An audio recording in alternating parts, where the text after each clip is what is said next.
Yan mga master. Morning. Naglilinis kami ngayon ng split type. Yan.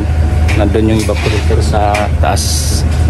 Ilinisan muna namin. May trouble po ito. Ang problema nito nagbi-blink po sa sa timer. So unang gagawin talaga natin yan is cleaning. Tapos i-reset natin mamaya yung remote. So ganun lang. Kung halimbawa naman kung may unit kayo na medyo malaki na yung gastos o trouble, click nyo na lang yung link sa baba. Marami yung view product yan sa baba. Marami kayong makikita ng mas murang mga aircon. At saka may kasi si Sir Bato, nakaala ko yung service namin, nakaharang sa daan. Kung halimbawa naman yung unit na may trouble na medyo mahal, pag sabi na yung technician, i-click na lang yung view product dyan sa baba. Maraming mga murang aircon ngayon. So yan. Tapos na namin linisin. Inuna muna namin yung sa itong sakyan na siyo.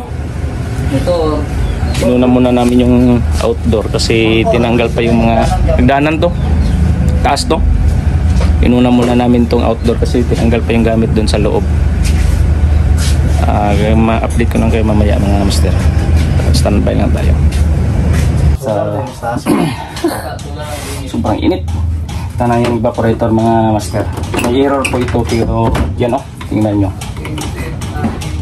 Nililinisan mo lang muna namin kasi kita nyo naman. Sobrang nakikita nyo pa ba ako? Nakikita nyo pa ba ako? Wala. Sobrang dumi. Diba? So isang taon na daw ito hindi nalinisan mga master. So kailangan nating linisan muna bago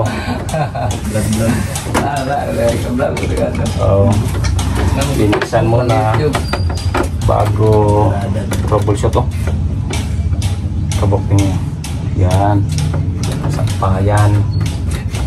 Ako pala rin ka 42 pa. 42 ba?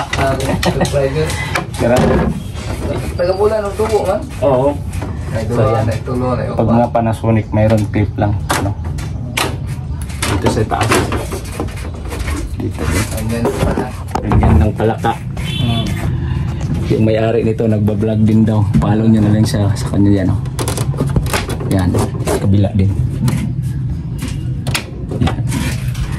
Standby na lang tayo, mababasa itong mobile ko. Halimbawa kasi pag yung unit nyo na medyo malaki na yung gastos, napalinisan na, tapos pag trouble yung malaking gastos, papalitan ng marami. So mag-decide na lang kayo mga master na click nyo lang yung view product sa baba. Maraming mga murang unit yan ngayon. So ganun lang. So yan, ganun lang kadali. Natanggalan natin yung tornilyo. Ito na lang hihilain. Ganito po yung design ng Panasonic. Yan kita nyo. Hindi ko masyadong marumi. Tumutulo pa ng maraming singot. So standby na lang tayo. Kasuhin muna namin to. Sobrang init na.